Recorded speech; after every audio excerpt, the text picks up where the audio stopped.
Segundo Reis, capítulo 20.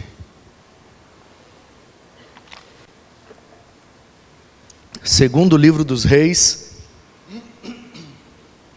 capítulo 20.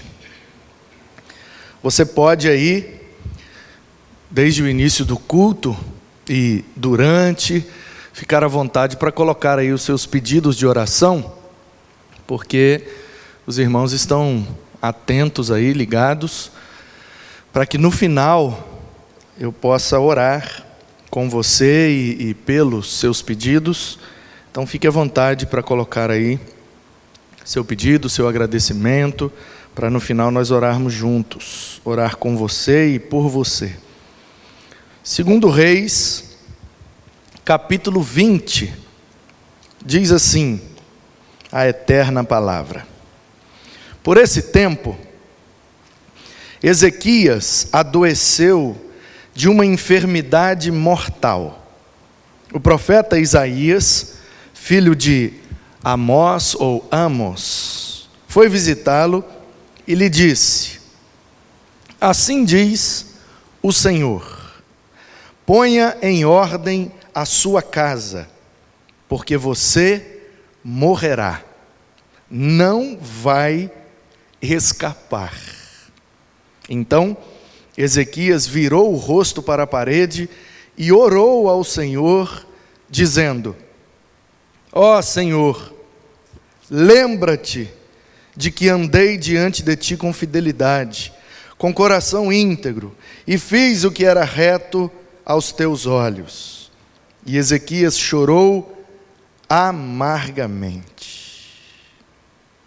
Antes que Isaías tivesse saído do pátio central, a palavra do Senhor veio a ele dizendo: volte e diga a Ezequias, príncipe do meu povo, assim diz o Senhor, o Deus de Davi, seu pai: ouvi a sua oração e vi as suas lágrimas. Eis que eu vou curá-lo, e ao terceiro dia você subirá à casa do Senhor.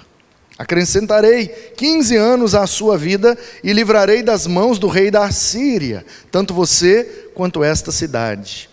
Defenderei esta cidade por amor de mim e por amor a Davi, meu servo. Isaías disse mais: peguem uma pasta de figos. Eles a pegaram e a puseram sobre a úlcera, e Ezequias recuperou a saúde. Ezequias perguntou a Isaías: qual será o sinal de que o Senhor me curará e de que ao terceiro dia subirei à casa do Senhor? Isaías respondeu: este é o sinal que você receberá do Senhor, para indicar que ele cumprirá o que prometeu. Você quer que a sombra se adiante 10 graus ou que retroceda 10 graus? Ezequias respondeu: é fácil a sombra adiantar 10 graus, mas que não seja assim, pelo contrário, que ela retroceda. Então o profeta Isaías clamou ao Senhor, e ele fez retroceder 10 graus a sombra lançada pelo sol, declinante no relógio de Acaz. Amém. Segundo Reis, capítulo 20, do 1 até o 11. Esse tem sido para nós, principalmente nos últimos dias, últimas semanas, últimos meses, tem sido de fato o ano do cuidado. O ano passado, em reunião com os ministros e líderes da igreja, nós, entendendo que estávamos sendo direcionados por Deus, definimos que o tema que passaria todos os meses do ano seria o tema do cuidado. E aí, de acordo com a ênfase de cada mês, nós iríamos trabalhar a ideia do cuidado. Então, em janeiro nós cuidamos uns dos outros, em fevereiro nós tivemos cuidado, em março nós cuidamos de todo mundo com a alegria de Jesus, e aí de repente uma pandemia se alastrou pelo mundo todo, e nós vimos que realmente estávamos na direção certa e que Deus queria que nós cuidássemos uns dos outros. E aí, em abril, mês da IBD e Bíblia, nós vimos no livro de Deuteronômio, na lei do Senhor, que, de fato, a Bíblia é o cuidado de Deus para o seu povo. E agora, em maio, nós estamos cuidando da nossa família. Já aprendemos que, para cuidar da nossa família, nós temos que cuidar dos filhos e os filhos cuidar dos pais. Já vimos também que temos que ser, como Joquebede, uma mãe cuidadora. Aprendemos também que para cuidar da nossa casa, da nossa família, temos que começar por nós. Então eu cuido bem de mim para cuidar melhor dos outros, da minha família, dos que me cercam. Se eu não estiver bem cuidado, eu não posso cuidar bem dos outros. E hoje nós vamos aprender nessa dinâmica profética na vida do rei Ezequias, que devemos cuidar da nossa casa colocando ela em ordem. Coloque a sua casa em ordem, ou ponha em ordem a sua casa. Essa foi a orientação de Deus, através do profeta Isaías, para o rei Ezequias. E eu quero crer que Deus está usando essa palavra, nesta hora, para ser a orientação de Deus, através deste servo, à sua família. Ponha a sua casa em ordem. E você sabe que, na cultura hebraica, toda vez que a palavra casa aparece, principalmente em textos poéticos e proféticos, é muito provável que a expressão casa aponte para a ideia da família. Toda profecia relacionada à casa de Davi está diretamente relacionada à família de Davi, à descendência de Davi. Toda promessa relacionada à casa de Jacó, à casa de Israel, está relacionada à família, os descendentes de Jacó, os descendentes de Israel. Portanto, sendo uma palavra profética, quando Isaías, o profeta, se coloca diante do rei e diz, assim diz o Senhor, essa expressão significa, o que vem depois é palavra de Deus, o que vem depois é profecia, o que vem depois é Deus falando através daquele homem para que o seu propósito se cumpra. E a profecia foi, ponha tua casa em ordem, porque você não vai durar muito tempo, você vai morrer.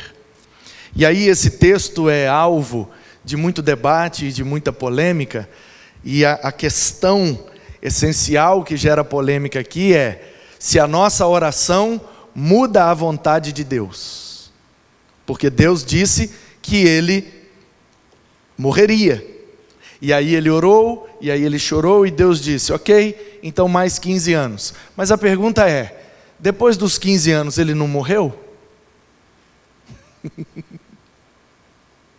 Põe a tua casa em ordem que você vai morrer. Deus não disse vai ser amanhã. Deus não disse vai ser agora. Deus disse vai morrer.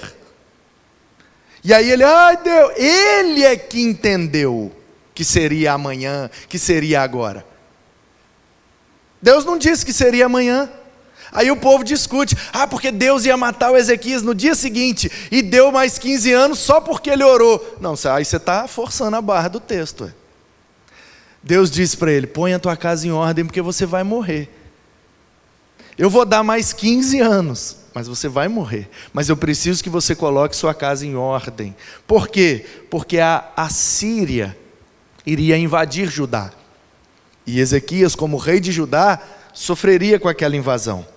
E Deus queria que aquele rei, como diz o texto, príncipe em Israel, toda vez que a palavra príncipe aparece, dependendo do contexto, às vezes, quando o texto é narrativo e bem direto, chamando alguém de príncipe, pode ser que seja filho de um rei mesmo.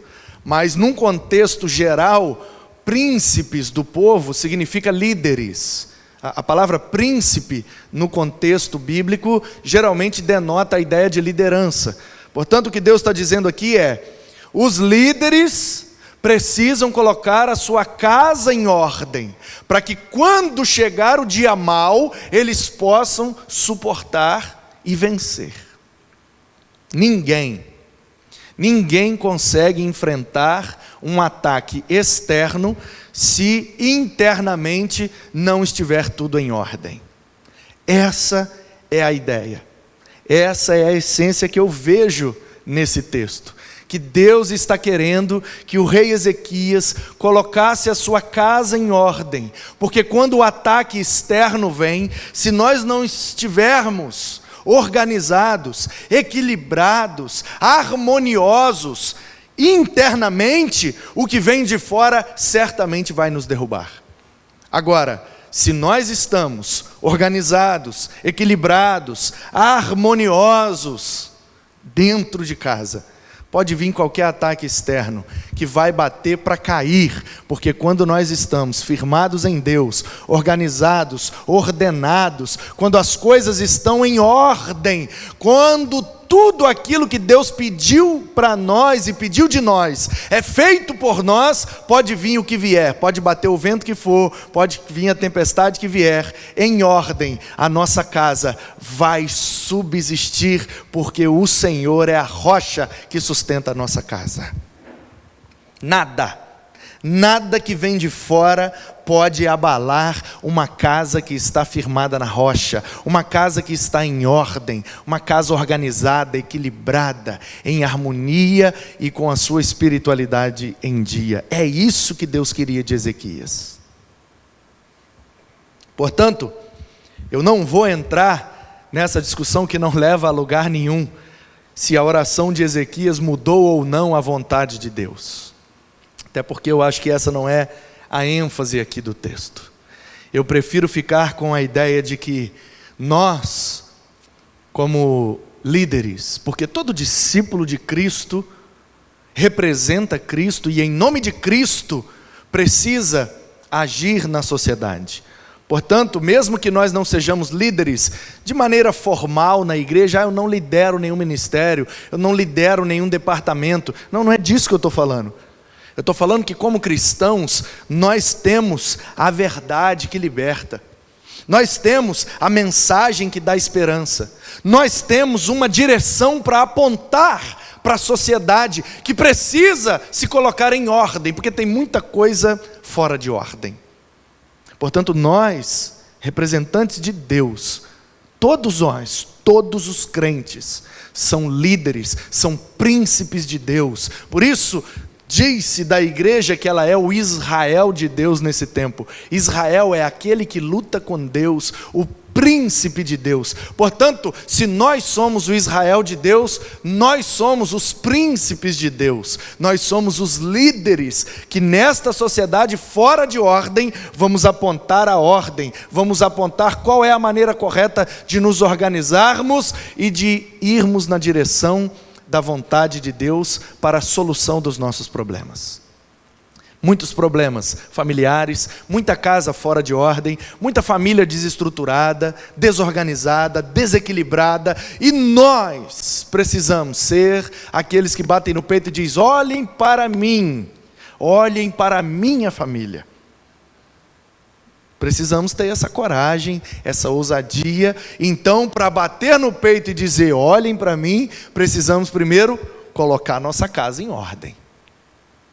E aí eu quero pensar com você que a palavra casa aqui tem pelo menos duas perspectivas. E a palavra ordem tem pelo menos duas perspectivas também. Então, põe a tua casa em ordem. Na minha leitura, pode significar aí algumas coisas. Primeiro, casa, no literal mesmo. Põe a tua casa em ordem, a casa em ordem. Organize a sua casa. As coisas do quarto têm que ficar no quarto, as coisas da sala têm que ficar na sala, as coisas da cozinha têm que ficar na cozinha, porque às vezes tem coisa da cozinha no quarto, coisa da sala na cozinha, coisa do banheiro no quarto, coisa... Não é? Temos que pôr nossa casa em ordem. Cada coisa no seu devido lugar. Tem um negócio quebrado, vamos consertar, né? Amém, homens? Amém, irmãos? Deixa eu falar um negócio para vocês, meninas. Vocês que pedem para os maridos consertar alguma coisa dentro de casa, deixa eu dar uma dica para você. Ele vai fazer, não precisa você ficar lembrando de 3 em 3 meses. Ele vai fazer. A igreja está vazia, tem uma meia dúzia, mas já estou ouvindo alguns améns aqui. Meninas, não precisa ficar lembrando de 6 em 6 meses, eles vão consertar.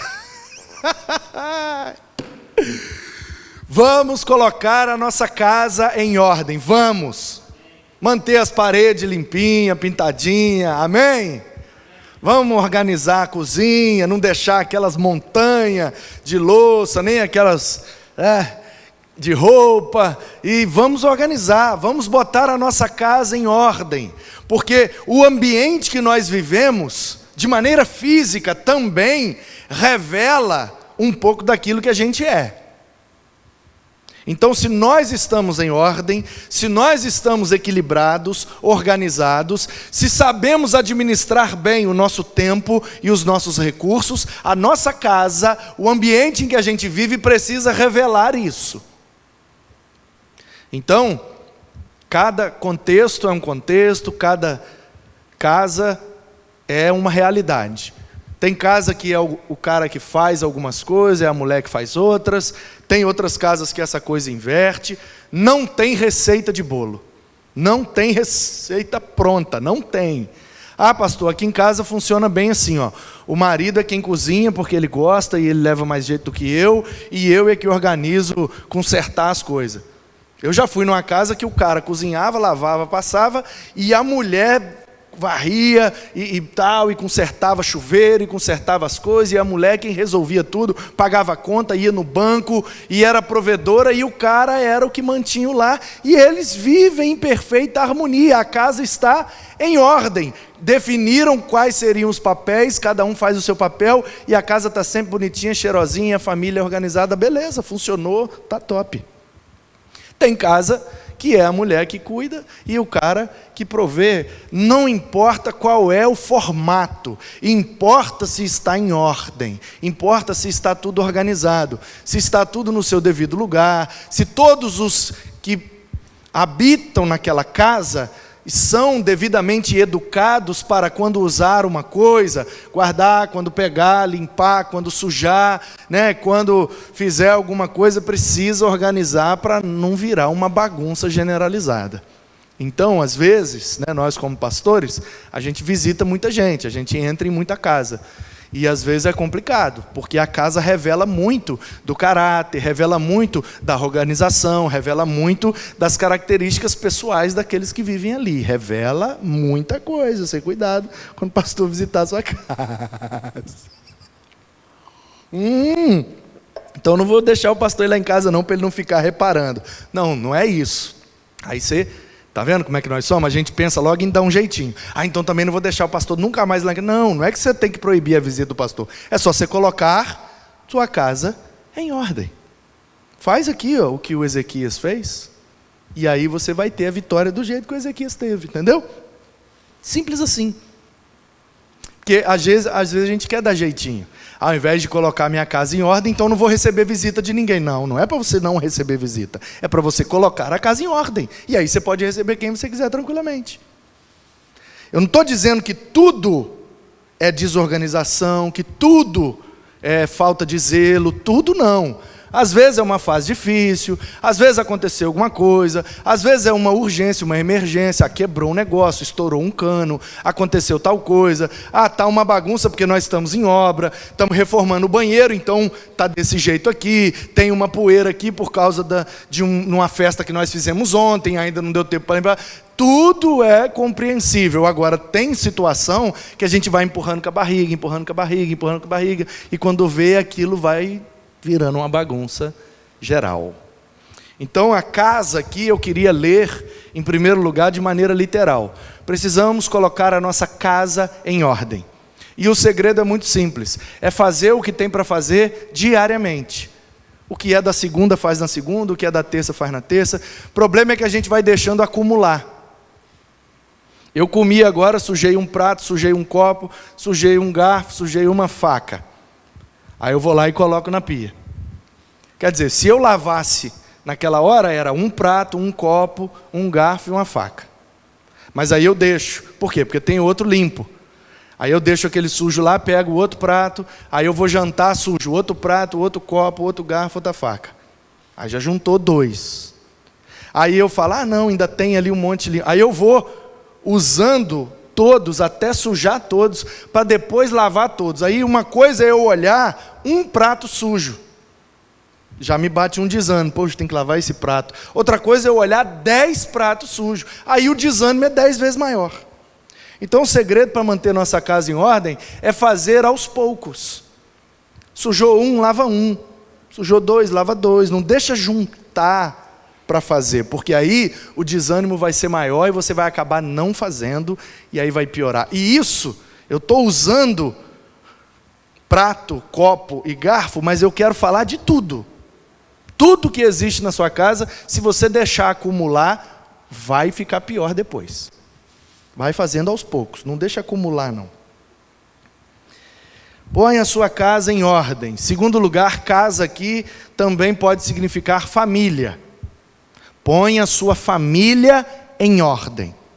Quais são os papéis aí dentro dessa casa? Quem é quem dentro dessa família?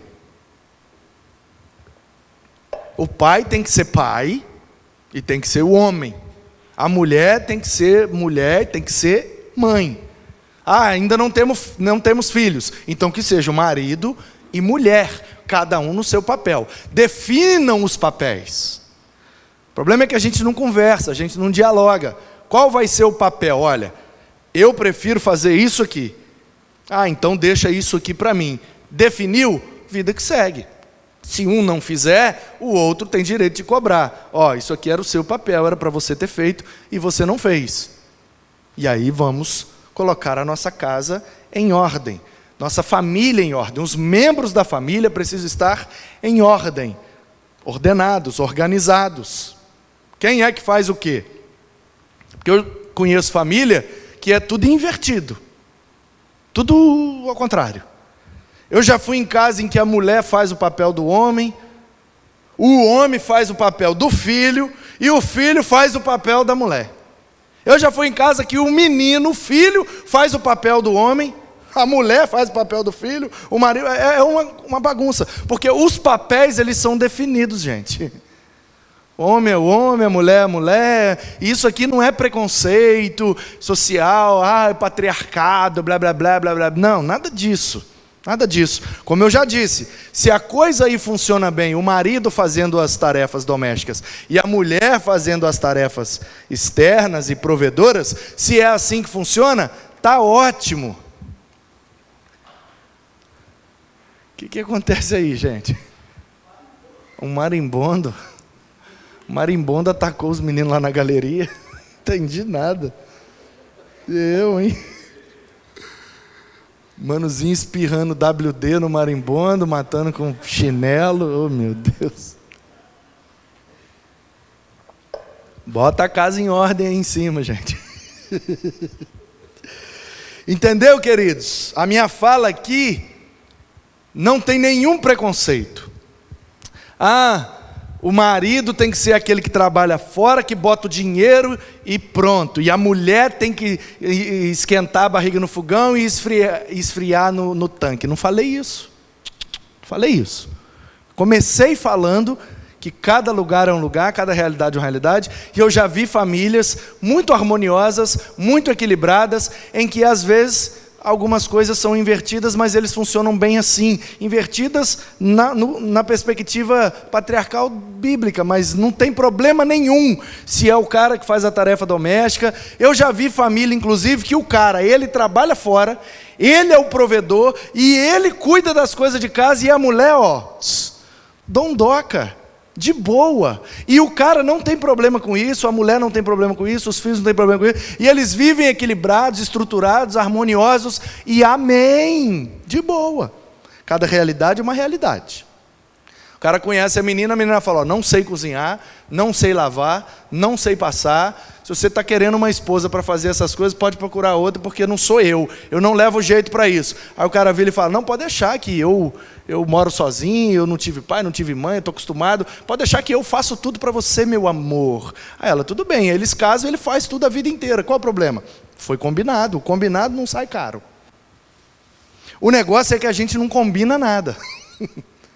A gente não combina, quem é que vai fazer o quê? E aí a gente vai vivendo. E aí vai empurrando com a barriga. Aí como a gente não combinou quem que fazia aquilo, aí é aquela história do deixa que eu deixo, entendeu? E caiu o negócio no chão. Nós não definimos antes quem é que pega quando caiu o negócio no chão. E agora? E aí? Não, eu vou deixar que o outro pega. Aí o outro vira e fala, não, vou deixar que o outro pega. Aí deixa que eu deixo e todo mundo deixa e ninguém pega. E a coisa fica lá no chão e fica o resto da vida no chão. Você está entendendo, né? Diz um amém aí na sua casa, se você está entendendo. Então nós precisamos colocar a nossa casa em ordem, a nossa casa em termos de habitação, a nossa casa em termos de família, colocar cada um no seu devido lugar, estabelecer os papéis e organizar o negócio. E colocarmos também a nossa casa no sentido de negócios, porque a palavra hebraica usada aqui é labetekah. Tem bet, que é a ideia de casa, mas tem aí um prefixo e um sufixo, dizem os eruditos, que existe também a probabilidade de que o sentido profético de Deus, através de Isaías, para o rei Ezequias, fosse: coloque os seus negócios em dia, coloque a sua vida em dia. Porque Deus quer agir e Ele só vai agir se você estiver em ordem. Então, precisamos, para cumprir essa profecia e cuidar da nossa família, precisamos colocar a nossa habitação em ordem, organizar e deixar tudo organizado e limpo e bem cuidado. Precisamos colocar a nossa família em ordem em termos de papéis. Quem é que vai fazer o que nesse negócio? Quem é que manda nesse troço aqui? Quem é que lidera? Quem é que dá a direção e a ordem? É os filhos? Que às vezes tem lugar que eu já cheguei e eu já vi que é o filho que manda. O menino fala, agora eu vou ficar no celular. E ele fica. E a mãe fica refém lá, precisando do celular. E, ai meu Deus, esse menino não sai do celular. Mas de quem que é o celular? É meu. Então por que você não toma dele? Porque se tomar ele chora. Porque se pegar ele briga. Quer dizer, o menino é o dono da casa, ele que manda. Fala, Deus. Quem é que manda nesse negócio aí, gente? Ei, vai deixar os meninos mandar? Aí a coisa inverte. Ponha sua casa em ordem. Conheço um cara que do nada, ele entra no quarto do filho dele e diz assim, ó, pode desligar esse videogame aí agora. Aí o menino, mas por que, pai? Porque eu estou mandando. Mas o que eu fiz de errado? Fez nada de errado. Então por que eu tenho que desligar? Só para você entender quem é que manda aqui, ué. Mas eu não terminei de jogar, mas eu estou mandando desligar. Desliga, agora. Entendeu? Ponha tua casa em ordem. Ou você demarca o território, ou você define os papéis, ou você organiza quem é que faz, ou vai virar bagunça esse negócio. Põe tua casa em ordem. Sua habitação, sua família, seus negócios e sua vida. Como é que está aí a vida financeira? As contas estão em dia? Aquilo que vocês ganham, está dando conta de pagar o que vocês gastam? Não, pastor, a gente gasta mais do que ganha. Então, das duas, uma. Ou vocês dão um jeito de ganhar mais, ou vocês dão um jeito de gastar menos. Dá para ter o carro X? Tenha o carro X. Não dá para ter? Tenha o Y. Não dá para ter o Y? Tenha o Z. Não dá para ter o Z? Tenha uma moto. Não dá para ter uma moto? Tenha uma bicicleta. Não dá para ter bicicleta? Ande a pé. Mas não deixe sua casa fora de ordem. Porque Deus não age, e você viu aí no texto, e essa é a ênfase que eu quero pegar aqui. Estou nem aí para se a oração de Ezequias mudou a vontade de Deus. O que eu estou vendo aqui é o seguinte: um homem que ouviu a voz de Deus, que agiu e fez o que ele tinha que fazer, e Deus lhe concedeu a vitória contra os assírios. Se a minha casa estiver em ordem, pode vir o inimigo que vier, que Deus me dará a vitória. Porque nós em ordem, nós organizados, nós estruturados, vamos suportar qualquer ataque externo. Mas se tiver aqui dentro uma bagunça, quando o inimigo entrar, ninguém sabe quem faz o quê, o inimigo deita e rola e a gente fica sendo derrotado, sem saber que a derrota não é pela falta de força, é pela falta de organização. Porque não adianta ter toda a força do mundo e também não ser organizado. Lembra-se de Gideão? Gideão queria ir para a guerra com 30 mil soldados. Porque Gideão achava que numa guerra importa mais a força, a quantidade. E aí ele falou: vamos com 30 mil soldados. E Deus falou: não. Senhor, mas os inimigos são muitos, e eles são poderosos, nós temos que ir com o maior número possível. E Deus: não. Bota os homens para beber água aí. Como assim, Deus? Né? As perguntas que a gente faz. O que é que tem a ver beber água com ir para a guerra? Às vezes a palavra de Deus dá uma orientação para a gente, faça isto. E a gente fala: mas o que tem a ver fazer isso? O meu problema é não sei o que lá. Faça isso. E aí o Gideão, o que é que tem a ver beber água com ir para a guerra? Não tem nada a ver, mas mesmo sem entender, obedeça. Principalmente quando for uma orientação de Deus. E aí Gideão, Deus mandou beber água. E aí os caras... 29.700 homens, mais ou menos, meteram a boca dentro d'água. 300 homens levaram a mão na água e, olhando para a retaguarda, trouxeram a água na boca. Aí Deus falou: esses caras são os guerreiros, o resto é tudo baderneiro. 29.700 é só quantidade, qualidade é só 300, 1%, hein? 300 é 1% de 30 mil. Percebe? Quando estamos orientados por Deus, quando obedecemos a Deus como Ezequias fez, quando damos ouvido à voz de Deus, à profecia, à palavra de Deus, mesmo que não faça sentido. O que é que tem a ver eu botar minha casa em ordem com a invasão dos assírios? Eu preciso botar meu exército em ordem, porque os assírios vão invadir e é o exército que vai defender Judá. Ezequias, bota a tua casa em ordem. Mas o que tem a ver a minha casa com a guerra? Porque às vezes as coisas de Deus a gente não entende. É só obedecer e ver funcionar. Porque quando Deus orienta, creia, Ele sabe o que faz. Ponha tua casa em ordem. Organize a sua habitação, organize a sua família, organize os seus negócios, organize a sua vida. Como é que está as contas? Está em dia? Organiza. Como é que está o tempo? Está dando tempo de fazer tudo? Tempo para trabalhar, tempo para lazer, tempo para o hobby, tempo para a família, tempo para cuidar da saúde. Não está com tempo para tudo isso. Põe tua casa em ordem. Você precisa ter tempo para todas as coisas. Administre melhor o seu tempo. Põe tua vida em ordem. Hora de trabalhar, trabalhar. Hora de descansar, descansar. Hora do lazer, lazer. Hora da família, família. Hora do hobby, o hobby. Esses dias eu aprendi, e foi algo muito precioso. Todo dia a gente aprende, e como eu gosto de aprender. E eu estava numa aula esses dias, num curso que estou fazendo, e o professor entrou na sala, deu bom dia, se apresentou, e fez uma pergunta. E eu não entendi nada daquela pergunta. Eu falei: das duas uma, ou esse cara está querendo encher linguiça, porque a gente que dá aula, a gente, quando vira aluno, a gente, né, é igual quando a gente prega e a gente está sentado ali ouvindo pregação, a gente fica meio crítico, e isso é até um perigo, porque às vezes o criticismo impede a gente de aprender coisas novas. Então eu procuro ser o menos crítico possível, mas tem hora que não tem jeito, escapole. E aí ele entrou, bom dia, não sei o que, lelele, lalala. Perguntar uma coisa para vocês, fala o nome de vocês, de onde vocês são, e qual é o hobby de vocês. Qual é seu hobby? Aí o cara, como assim, o que é hobby? É aquela roupa que bota para dormir, para sair da cama, hobby.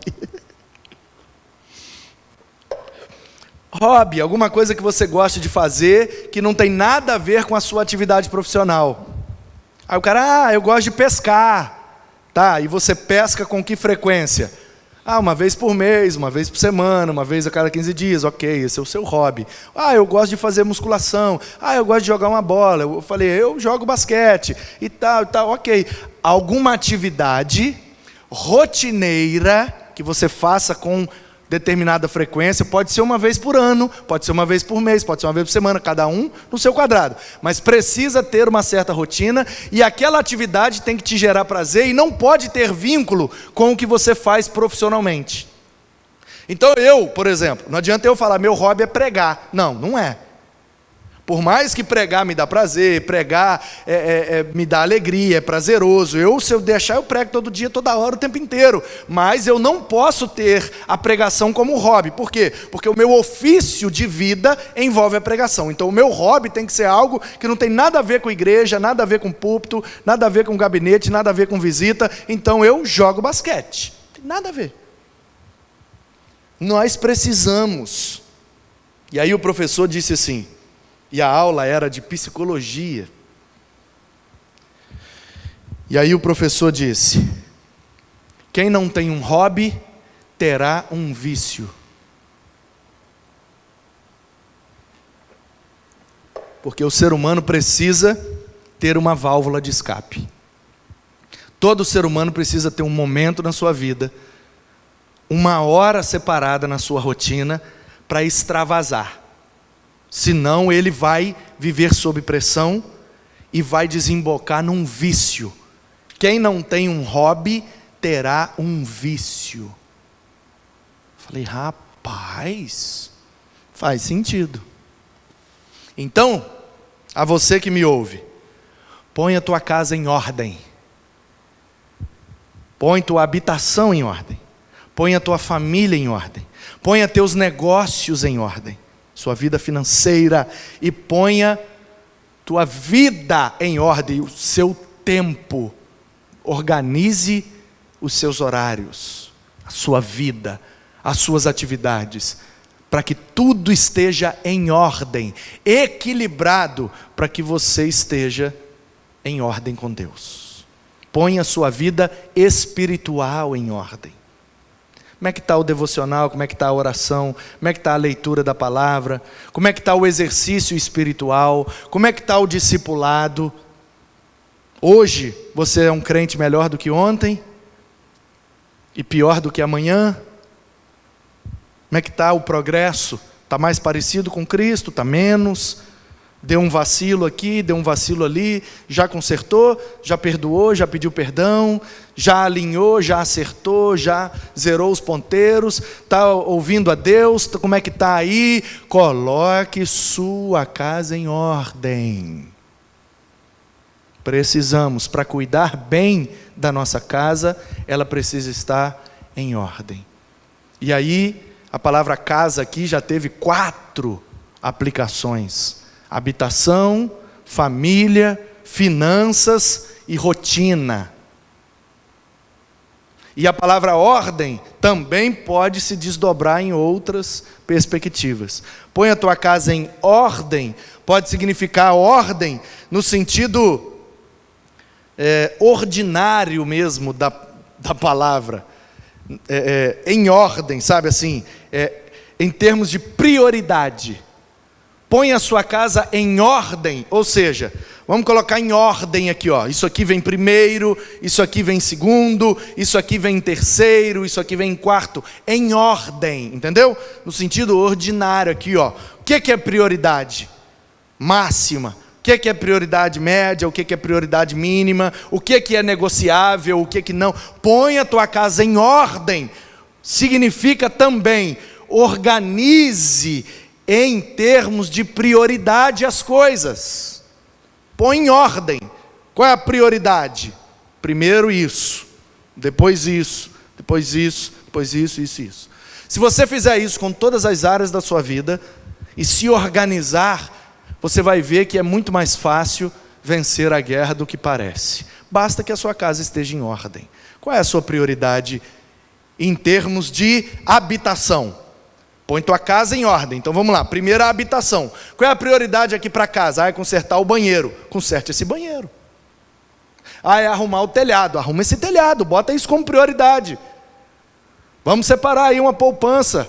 Quantos reais por mês você está separando para consertar o telhado? Sua família está toda sabendo que precisa consertar o telhado? Porque aí chega o dia do aniversário do menino, o dinheiro que você ia consertar o telhado, você dá uma festa ou compra um presente para o menino. Aí o menino fica feliz com o presente, mas a habitação fica triste, porque o telhado ainda está furado. Então põe a tua casa em ordem, ou seja, olhe a sua habitação e veja o que é prioridade, bota em ordem. Primeiro vem isso, depois vem isso, depois vem isso, depois vem isso, depois é isso aqui, ó. Se der, vai ter isso. Se não der, é a prioridade. Então organize suas finanças. Eu quero ter de tudo. Então olhe para as suas entradas e veja o quanto de tudo você pode ter de acordo com as entradas que você tem. Porque não dá para ter tudo não, meu querido. Às vezes temos que dar prioridade. Bom, esse mês deu para comer fora. Tem mês que não dá para comer fora. Qual que é a prioridade? Comer fora ou comer todo dia? Porque às vezes é assim, o cara pega o salário e vai num restaurante e come bem um dia. Aí ele passa os outros 29 dias do mês comendo mal. Por quê? Porque gastou tudo num dia só. Qual que é a prioridade? É viajar? Qual que é a prioridade? É comprar um carro? É comprar a casa própria? Qual que é a prioridade? Eu não sei, eu não estou aí. Você que tem que fazer. Príncipes de Israel, coloquem sua casa em ordem. Você não é filho de Deus? Você não é discípulo de Cristo? Então você é príncipe de Israel. Põe a tua casa em ordem. E o Senhor quer te abençoar, quer te dar vitória, quer te dar uma sobrevida. Você viu? O cara achou que ia morrer no dia seguinte, mas ele ainda tinha 15 anos. Você acha que seu casamento vai acabar amanhã, mas pode ser que ele tenha uma sobrevida. Você acha que seu dinheiro vai acabar amanhã, mas ele pode ter uma sobrevida. 15, 30, 45, eu não sei quantos anos a mais o Senhor tem preparado para mim. O que eu sei é que se minha casa estiver em ordem, quantos anos mais Ele me der, eu vou ter mais prazer, eu vou ter mais abundância, eu vou ter mais alegria, porque com a minha casa em ordem, eu terei mais condição de curtir a vida que Deus me der. De nada adiantaria Ezequias ter 15 anos a mais com a casa fora de ordem.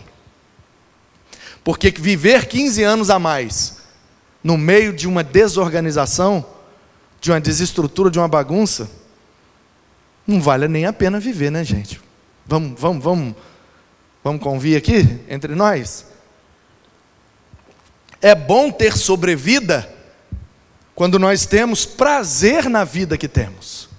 Agora, de que adianta uma pessoa que está numa cama, sofrendo, com dores terríveis? Se coloca aí na situação. Pensa comigo, vamos imaginar aqui. Eu tenho uma enfermidade que me gera dores muito fortes. E eu estou num leito. Eu não consigo andar, eu não consigo sair, eu estou preso numa cama, totalmente dependente. As minhas necessidades eu tenho que fazer com alguém me ajudando, para me alimentar alguém tem que me ajudar, tudo eu sou totalmente dependente e sentindo dores 24 horas por dia, sentindo muita dor, totalmente dependente, entrevado numa cama e eu não consigo me mexer. Seja sincero, você quer 15 anos a mais? Não há cura, não há perspectiva de melhora, é só esperar morrer mesmo. Fala a verdade. Você quer 15 anos a mais? 15 anos de dor? 15 anos de sofrimento? 15 anos de dependência? 15 anos preso numa cama cheio de ferida? Seja sincero. Seja sincero. Em alguns casos, seja sincero, meu irmão. Em alguns casos, ter uma sobrevida é um castigo. Porque tem situações na vida que o melhor que Deus pode fazer é interromper a nossa vida e nos dar um descanso. Por isso que eu já fiz muitos cultos fúnebres em que a família estava com um semblante muito tranquilo. Claro, estavam tristes, estavam abatidos, estavam com a sensação de que sentiriam saudade do seu ente querido, mas a frase que lhes sai da boca o tempo inteiro é: foi melhor assim, pastor, descansou, estava sofrendo muito. Existem situações na vida e que o melhor que pode nos acontecer é morrer. Sério. Eu sei que nós, enquanto familiares, eu sei que nós, enquanto crentes, temos sempre aquela última esperança de cura, de milagre, de maravilha, que Deus vai operar, mas a gente sabe que nem sempre Deus vai fazer, porque Ele só faz a sua vontade. Por que é que Ele deu 15 anos a mais para Ezequias? Porque Ele queria, mas Ele não queria que o Ezequias vivesse esses 15 anos fora de ordem. Por isso Ele liberou a palavra: põe tua casa em ordem, porque eu tenho mais 15 anos para você, mas eu não quero que você sofra por mais 15 anos. Eu quero te dar 15 anos com paz, com alegria, com segurança, com harmonia, com abundância de vida. Já pensou? Os assírios invadem, subjugam Israel, e Ezequias é levado para a Síria como um escravo, e ia ficar lá trancado num calabouço, com fezes, com urina, comendo uma vez por mês, preso como escravo. Já pensou? Ele ia querer 15 anos a mais? Não ia. Portanto, Deus, olha como é que Deus é bom, olha como é que Deus sabe tudo, sabe antes, e quando nos dá uma palavra, mesmo que seja de exortação, é para o nosso bem, é para que a gente tenha uma vida com mais qualidade. Ele fala: Ezequias, meu querido, eu tenho um plano para você. Você vai morrer, tá? Aí o cara desespera, porque quando a gente recebe a notícia, a gente sempre acha que não tem jeito mais, né? Ai, vai ser amanhã. Não, não vai ser amanhã, vai ser daqui a 15 anos. Mas eu não quero que você viva esses últimos 15 anos de qualquer jeito. Você quer viver bem nesses 15 anos? Claro que eu quero. Então põe tua casa em ordem. Entendeu ou não? Claro que entendeu.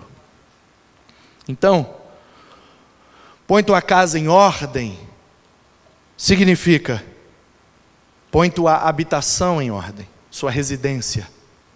Põe a tua família em ordem, os papéis dentro dessa casa. Põe teus negócios, tuas finanças em ordem. Organize. Põe a tua rotina, sua vida, seus horários em ordem. Ponha tudo isso em ordem. Em primeiro lugar, em termos de prioridade. E em segundo lugar, em termos de organização. Porque uma coisa que está em ordem, pode também se entender que ela está organizada, equilibrada, bem cuidada. Por isso que na bandeira do nosso país tem aquela insígnia: ordem e progresso. Ordem ali não é para colocar em prioridade. Ordem ali é no sentido: se estivermos organizados, equilibrados, bem cuidados e arrumados, virá o progresso. Ninguém progride de forma desordenada, meus irmãos. Precisa ter ordem para depois vir o progresso. O problema é que a gente quer ter o progresso antes de colocar as coisas em ordem. Então vamos fazer do jeito certo, que vai dar certo. Põe tua casa em ordem, que Deus há de te abençoar, há de te prosperar, há de progredir a tua casa, porque tudo estará em ordem para a glória de Deus. Em nome de Jesus. Amém.